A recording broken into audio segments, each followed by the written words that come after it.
Todo aquí el pastor Héctor Quiñones en Conexión Espiritual. Mirando en el día de hoy la lectura titulada El siervo activo y asistido en Marcos capítulo 2 y capítulo 3. Señor, maravilloso eres, no hay otro como tú. Te damos toda gloria y te damos toda honra. Padre, nuestras vidas en tus manos están.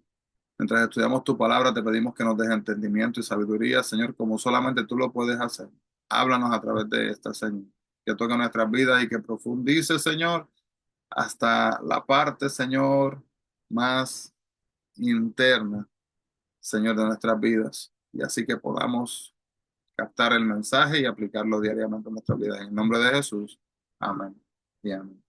Así que, hermanos, vemos entonces el capítulo 2 el siervo activo, cuando dice, ¿verdad? Creed en mí, y el siervo asistido, estad conmigo. A través de los siglos, ¿verdad? Hemos visto que artistas han tratado de captar el papel o lienzo posible de la apariencia de Jesucristo cuando él caminó sobre lo que es la faz de la tierra. En la lectura de hoy, el Evangelio de Marcos indica algo al respecto. Muestra, ¿verdad?, que Jesús era un hombre de fortaleza y energía extraordinaria. Él mantuvo un programa activo de servicio a Dios y, sin embargo, estaba sujeto a todas las limitaciones humanas con las cuales luchamos nosotros, ¿verdad? Como lo que es el hambre en Mateo 4:2, la sed en Juan 19:28, la fatiga en Juan 4:6. ¿Y cómo podía él mantener tal ritmo de actividad? ¿Cuál era su secreto de éxito en el servicio? Primero, él estaba investido del poder del Espíritu Santo, como dice Marcos 1 del 10 al 12. Y el Espíritu, el mismo Espíritu Santo que nos fortalece a nosotros como hijos de Dios en el día de hoy, en Primera de Corintios 6:19 al 20 y Hechos 1:8. Segundo, él se fortalecía diariamente por la oración, como dice Marcos 1:35. Él sabía que mientras más actividades hubiera en su programa en el servicio de Dios, mayor sería la necesidad de la oración. Tenemos que mirar nuestra agenda, ¿verdad? En el día de hoy y ver cuánto tiempo más tenemos que pasar en rodillas, tenemos que pasar buscando la presencia de Dios en oración. Intentar alguna obra para Dios sin oración es tan inútil, hermanos, como tratar de lanzar una sonda espacial con una que sea sin plan alguno. Así que ojo con eso. Capítulo 2 y capítulo 3 de Marcos. Vemos entonces, hermanos, que la necesidad del paralítico en el versículo 3 movió a sus amigos a la acción y lo llevaron a Jesús. Las casas de los tiempos, hermanos, hay que entender, los tiempos bíblicos se construían, ¿verdad?, de piedra. Entonces tenían techos planos con barro mezclado con paja y escaleras exteriores que conducían al techo.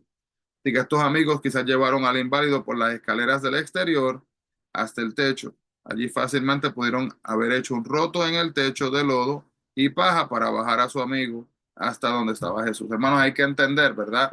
Recuerdo cuando era niño, yo leí esta historia y yo pensé, guau, pero ¿y cómo le subieron una escalera? ¿Verdad? Que no era una escalera necesariamente así, sino que las casas en aquellos momentos, ¿verdad? Tenían, y en Israel usted puede ver algunas de estas casas en el día de hoy, que tienen unas escaleras normales como las que utilizamos, ¿verdad? Con pasamanos y todo.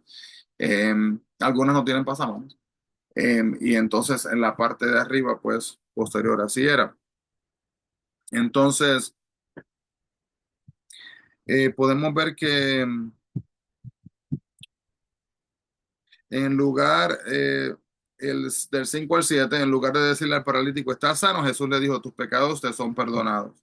Y para los líderes judíos esto era una blasfemia, pretender, ¿verdad?, que él podía hacer algo que solamente Dios podía a sí mismo hacer, solamente. De acuerdo a la ley judía, este pecado merecía la muerte, como dice Levítico 24, del 15 al 16. Y entonces en ese momento los líderes religiosos entendieron muy bien que él estaba afirmando que él era el Mesías. Pero Jesús, hermano, no blasfemó por lo que dijo, ya que lo que él dijo era cierto. En el capítulo 2:10 es la primera vez en Marcos que Jesús se refiere a sí mismo como el Hijo del Hombre. El título, el Hijo del Hombre, enfatiza que él es totalmente hombre, mientras que el que Hijo de Dios enfatiza también que es totalmente Dios. Leví, capítulo 20:14, es otro nombre con el que se conoce al discípulo Mateo, el que escribió el evangelio que lleva su nombre. Cuando es mencionado Capernaum, era un centro militar clave para las tropas romanas, así como una floreciente comunidad comercial. Vemos que también que Leví, Mateo, ¿verdad? Él era un judío nombrado por los romanos para recolectar impuestos en aquella zona y recaudaba no solo de los habitantes de la ciudad, sino también de los comerciantes que pasaban, ¿verdad? Asimismo por la misma. El día que Leví se encontró con Jesús, Mateo se encontró con Jesús, organizó una reunión en su casa para presentarlo. No desperdició ni un minuto en empezar a testificar. Y algunas personas creen que los nuevos creyentes deben de esperar, madurar o recibir preparación antes de empezar a hablar de Cristo. Pero como le vi, hermano, los nuevos creyentes deben enseguida hablar a otros de su fe, cual sea con el conocimiento que tienen, hermanos, porque puede ser así mismo de bendición. El capítulo 2 del 16 al 17 podemos ver, como esa frase, esa chusma, ¿verdad? Como decir así, decían los fariseos santurrones para describir a la gente gentuza, ¿verdad? Con la que Jesús comía. Pero la asociación de Jesús con los pecadores obedecía y mostraba que los amaba y que sabía que necesitaban, ¿verdad? Y lo que tenía que decirles. Juan tenía dos propósitos. El capítulo 2 18 hacer que la gente se arrepintiera de sus pecados y también preparar la venida de Cristo.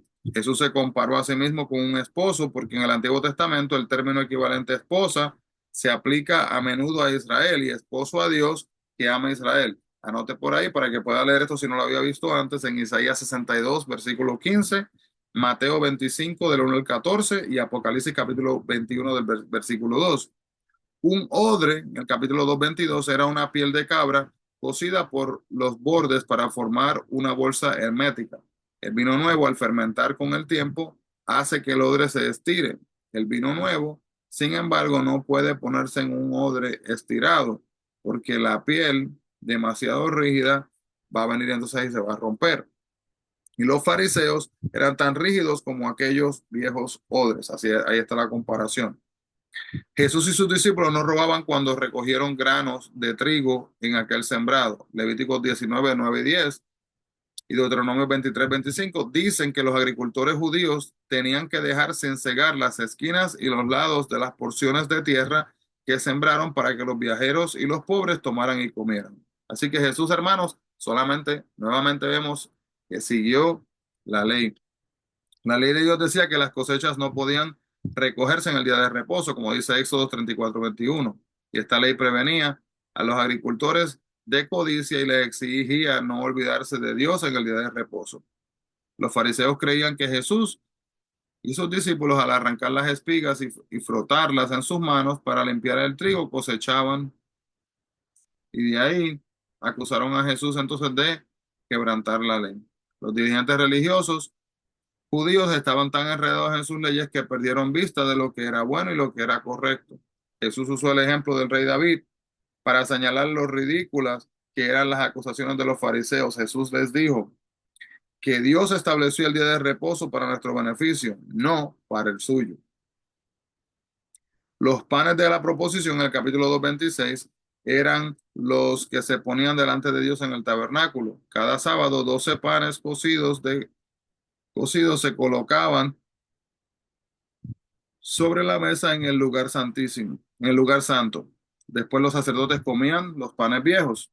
Si deseaba, ¿verdad?, más información sobre esto, puede buscar en Éxodo capítulo 25, versículo 30 y Levítico 24, del 5 al 9.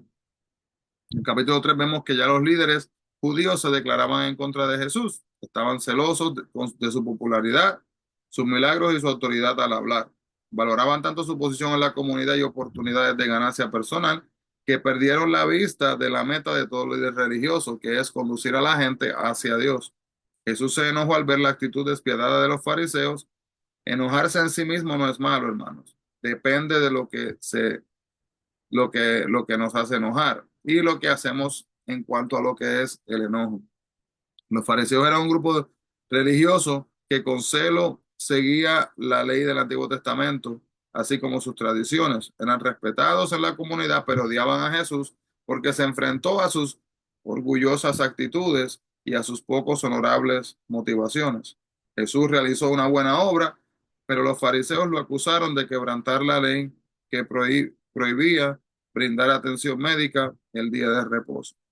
Aunque Jesús era el banco de fuego de los líderes religiosos, seguía ganando popularidad entre el pueblo, y algunos de ellos eran curiosos. Otros buscaban sanidad, otros evidencias para usarlas en su contra, y otros querían saber si en realidad era el Mesías. Pero los demonios, hermanos, sabían que Jesús era el Hijo de Dios, pero no querían renunciar a sus malos propósitos. Saber de Jesús o incluso creer que Él es el Hijo de Dios no garantiza, hermanos, la salvación de nadie. Jesús advirtió a los demonios que no divulgaran que era el Mesías, porque no deseaba que alimentaran falsas ideas populares. La inmensa multitud estaba a la espera de un líder político, y no solo político, sino también un líder militar, ¿verdad? Que los iba a librar a sí mismo del yugo de Roma.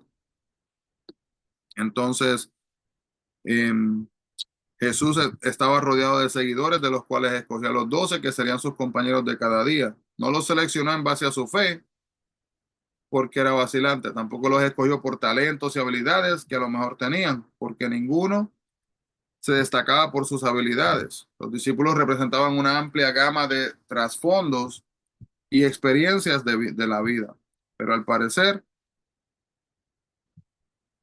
no tenían más potencial de liderazgo que los que no fueron escogidos. Capítulo 13, 3, 14 y 15. Vemos que el número 12 corresponde a las 12 tribus de Israel, como dice Mateo 19, 28, con lo cual se muestra la continuidad entre el antiguo sistema religioso y el nuevo basado en el mensaje de Jesús. Los celotes, capítulo 3, 18, eran judíos nacionalistas que se oponían a la ocupación romana en Palestina. Con las multitudes presionándolo, Jesús ni siquiera tenía tiempo para comer. De ahí sus amigos y familiares viajaron desde Nazaret para llevarlo a su casa, capítulo 3 del 31 al 32. Y pensaban que se había convertido en un fanático religioso. Les preocupaba esta responsabilidad, pero no tomaban en cuenta el propósito de su ministerio. Los fariseos no podían negar, hermanos, los milagros de Jesús ni su poder sobrenatural. Negaban, sin embargo, que viniera de Dios, porque de aceptarlo habrían tenido que reconocer, ¿verdad? Simplemente que él sí era el Mesías. Aunque permite a Satanás, en el capítulo 3 27, actuar en el mundo, Dios sigue bajo el control de todo. Jesús, en su condición de Dios, tiene poder sobre Satanás. Algunas cosas, algunas veces, ¿verdad? Los cristianos preguntan si han cometido el pecado de blasfemar contra el Espíritu Santo. Y esto no es un pecado de los cuales los cristianos deben de preocuparse, porque se trata de una actitud de incredulidad y una falta de arrepentimiento. Rechazar a propósito la acción del Espíritu Santo es blasfemia, porque es rechazar, no al Espíritu Santo, está rechazando al Dios mismo. María, capítulo 3 del 31 al 35, era la madre de Jesús en Lucas 1, 30, 31.